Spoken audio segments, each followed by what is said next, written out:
Hello, everyone. Welcome back to Absolute Falcon Cinema.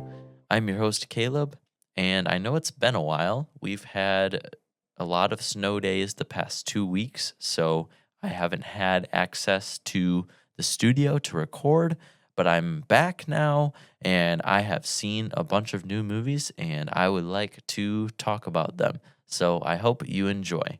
In particular, I wanted to focus on a couple of comedy movies that I've seen lately and sort of identify all the different subgenres of comedy that I have experienced over the past couple years. And I'm not super familiar with the comedy genre in general. I tend to prefer a little bit more artsy and a little bit more serious films. But a good comedy every once in a while is very uplifting and really enjoyable. I mean, like, the only way you could go wrong in a comedy is if you're not funny. And I know that's easier said than done, but comedies usually are very enjoyable and very exciting. It's a very exciting form of cinema that I am going to talk about today. So, without further ado, let's get into this little handy list of subgenres that I wrote up in preparation for this podcast. So, starting off, one of the first subgenres of comedy films that I experienced was the buddy comedy, which, to sum it up, a buddy comedy centers around two main protagonists, and the whole point of the movie is their chemistry. Like, the entire reason that the movie is funny relies on the chemistry between these two characters and these two actors. I think one of the most prominent examples I can think of is Monsters Inc. That was probably the first buddy comedy I ever saw because I think it was also just one of the first movies I ever saw in general. It's a great animated movie, and Billy Crystal and John Goodman are just, they have so much chemistry. They're just radiating chemistry throughout the whole movie. And even in the prequel Monsters University, they, even though they're animated characters, they embody their characters so much in their vocal performances. By, like, with Billy Crystal, his voice and the way that he exuberates emotion through Mike Wazowski is just like so fitting to the way the character actually looks. Like, he's small and he is a lot smaller and he's a lot different from the other monsters. So he really has to be this sort of big personality sort of guy, in order to stand out. And I think that Billy Crystal pulls that off really well. Billy Crystal in general is a great comedian, and I've seen him make a lot of cameos throughout the rest of these movies I'll be talking about. But yeah, I love him as an actor. I love John Goodman too, and I'll get to him later as well. But yeah, Monsters Inc. Another one I could think of was that SZA and uh, Kiki Palmer duo movie that came out a while back called One of Them Days. I never actually went and saw it, but I remember people saying it was really good and the two actresses had really great chemistry. So I think it's a good example of how chemistry is everything in a buddy comedy. If you don't have chemistry, then you don't have a good comedy. The next subgenre I want to talk about is the comedy or the action comedy subgenre. And this is probably the most frequently experienced subgenre in cinema right now, particularly like if you think of Marvel movies, most of those fall under the action comedy subgenre. And basically, it's kind of like the blockbuster formula nowadays, where you have a blend of action and story. The story revolves around characters duking it out and having this conflict, but it also perpetuates that with comedy in order to keep the audience's attention. This subgenre, I believe, is one of the most engaging subgenres of comedy that I've ever seen. And still a lot of action comedies a lot of them are still coming out today, and they have it's the same. They're always trying to create new energy, create a new source of comedy. For example, with one of the movies I saw recently, One Battle After Another, the comedy in that movie it perpetuates the action like I described earlier, but it also fleshes out the main characters. One Battle After Another, the reason why that movie is so great is because the characters are built throughout the story. The story moves really quickly, but the characters also get an equal amount of development throughout the whole narrative. And I think that that sort of story driven conflict is what I really love in movies, something that really propels a movie into like great movie territory, and that way that character development goes along with the story and it fleshes out both the characters and the world they're living in. That is what made One Battle After Another stand out as a really great action comedy movie, because on top of the action, on top of the comedy, it also just centered around a great story. And at the end of the day, I'm here in a movie for a great story, you know? So, yeah, that's probably one of, if not my favorite action comedy that I've seen over the past couple of years. And yeah, it's a great time.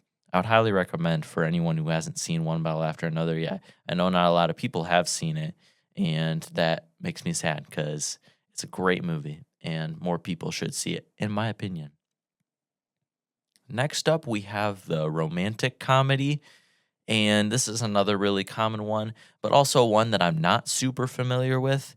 I tend to avoid romantic comedies, or rom coms as people shorten them sometimes, just because most of the vibes that I've gotten from those movies just really are not what I'm looking for in a movie.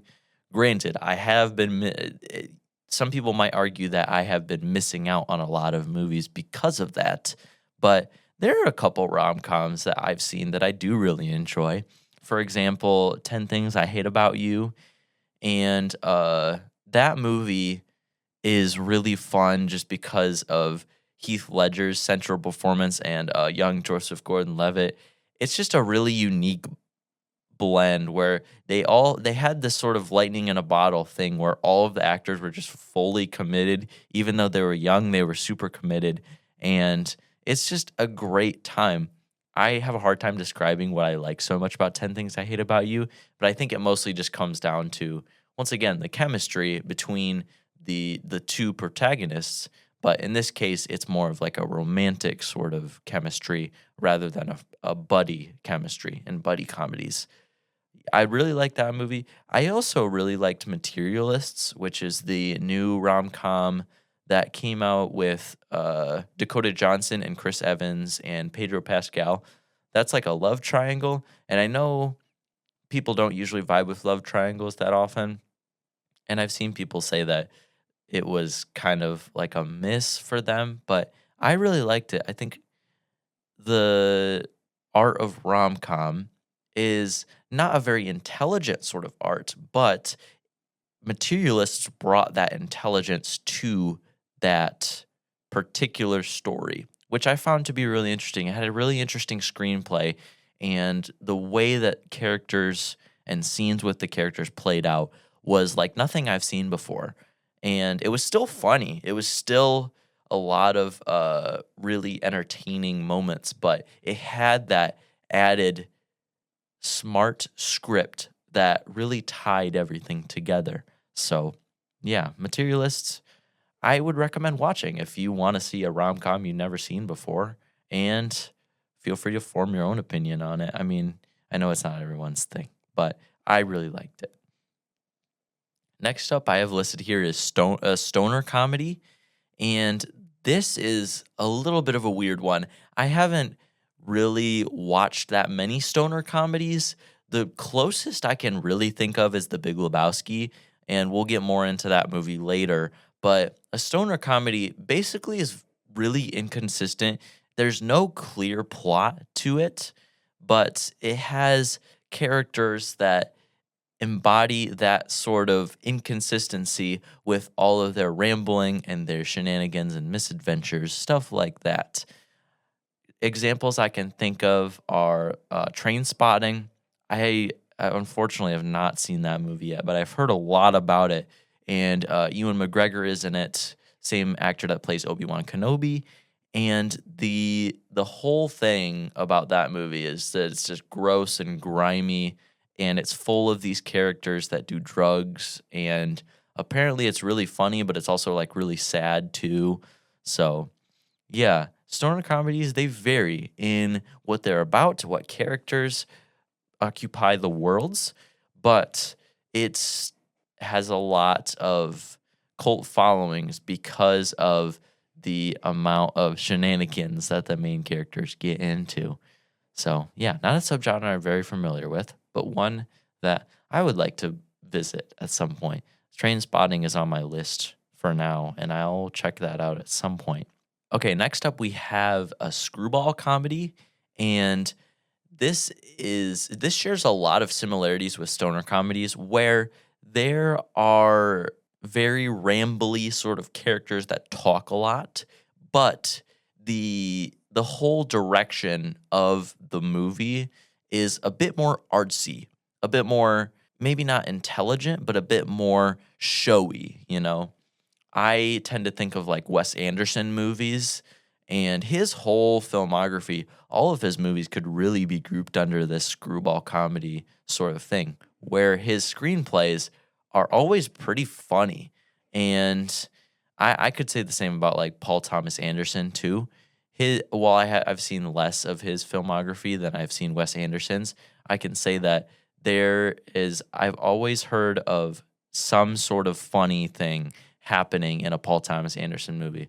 I know I already mentioned One Battle After Another, and that was a pretty funny movie. But I've also seen Punch Drunk Love, and that was another rom com. I can't believe I didn't think of it until now. But Punch Drunk Love is probably my favorite rom com because of the more artsy vibe. So it could be placed into screwball comedy, but I think it ultimately belongs in rom com because of the romance centered story. But, anyways, I'm getting a little off track. Back to screwball comedy, Wes Anderson movies. And I think that the new Marty Supreme movie also fits into this subgenre because of the character of Marty Supreme in general and how he's always getting into the toughest situations and talking himself out of those situations in a way that's like really tonally inconsistent. But the movie is also super artsy and very weird at times. So it's ultimately, I think it ends up in that sort of screwball comedy range.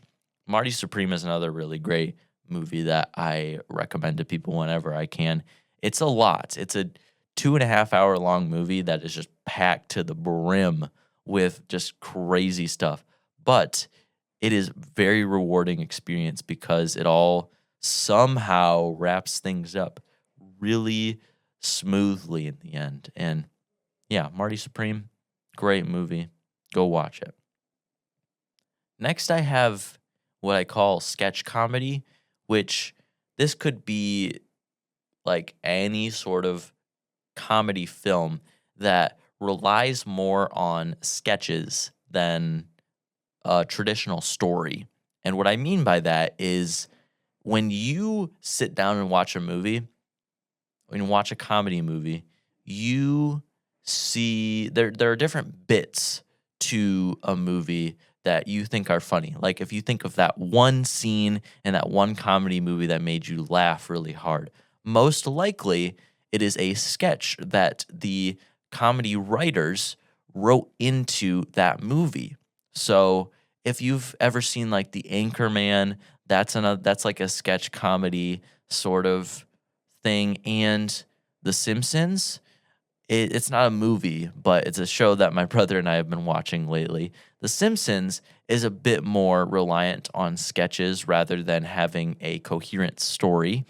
And The Simpsons sort of embodies the fact that sketch comedy is a bit more common in TV shows, but it's less structured and it's a bit more like it's allowed to go a bit more off the rails when it's just one scene and one sketch, and then it moves on to the next sketch.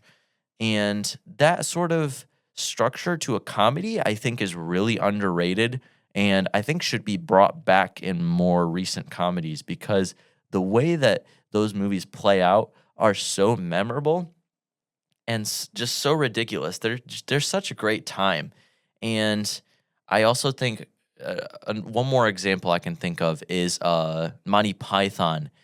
Those Monty Python movies are just hilarious to me because of how quotable they are. That's another characteristic of sketch comedies. They're way more quotable than most other comedies. They are off the rails crazy sometimes, but also are just really honed in on creating those individual sketches that make you laugh. And I think it's underrated. I think more comedies should take advantage of that. Oh yeah, I have one more thing listed here. I can't believe I forgot this. This is like the most recent movie on this list that I've seen, and that is The Big Lebowski. One of the funniest movies I've ever seen. I would probably put it either under stoner comedy or sketch comedy because the main character obviously is a stoner, the dude. He's a slacker sort of character that is really fun and really entertaining to watch. But it's because of that sketch structure that makes the movie so great. There are scenes that you don't forget because the characters are getting into these crazy shenanigans and it moves from one scene to the other so smoothly because of the different sort of sketches that they have. And yeah, it's an endlessly quotable movie, super funny, super entertaining, super weird too. I honestly think there could be like a mixture of multiple subgenres for The Big Lebowski. It could go into buddy comedy, it could go into stoner comedy, it could even go into screwball comedy. The way that the Coen brothers, the directors of the movie, filmed the whole thing, and the way that the movie plays out intercuts these sketches, these really funny moments with these really cool montages of people bowling, and at one point you get into like the perspective of a bowling ball and you're inside the little like finger holes of the bowling ball and you're watching it go down the lane. I think there's just so many cool shots like that that make it sort of artsy and make the movie pop outside of its other sketches, which it doesn't really have to pop outside of its other sketches. That's just what makes it a far superior movie to a lot of comedies on this list. It's not only super funny, but it's also just a great movie in general. Yeah, I would highly recommend The Big Lebowski to anyone who hasn't seen it. You will have a good time. I guarantee it. It's really, really funny and really weird, but mostly funny. And last but not least, I have kind of like a miscellaneous sort of list or miscellaneous sort of subgenre, but I labeled it as unintentional comedy. These are the kind of movies that aren't written as comedies, or maybe the director's intent or the writer's intent isn't to make it a comedy, but it just ends up coming off as comedic anyway. I don't think that really speaks on the quality of the movie. I mean, sometimes it does. Some stuff can just be come off as funny even though it's supposed to be serious, but the way that characters interact in these sort of unintentional movies can just be so cringe sometimes that it ends up being funny even though it's meant to be serious. For example, I recently watched the movie Barry Lyndon with a friend, and that is a very artsy movie, a very costume drama sort of movie where it's like very old fashioned, old timey, and everyone's in these elaborate costumes from the 1700s.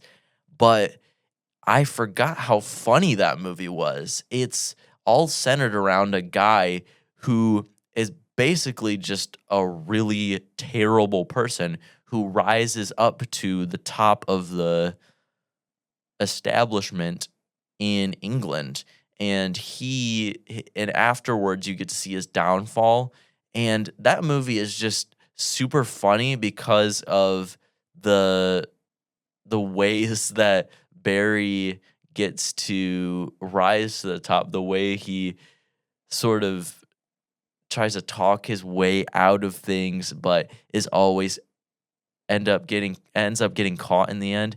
I'm not just noticing now that Barry Lyndon has a lot of similarities to Marty Supreme, but yeah, it's just a super enjoyable movie, and there's some scenes in there that are just so funny, but I question whether or not that's like intentional by Kubrick, the way that he takes these sort of movies so seriously.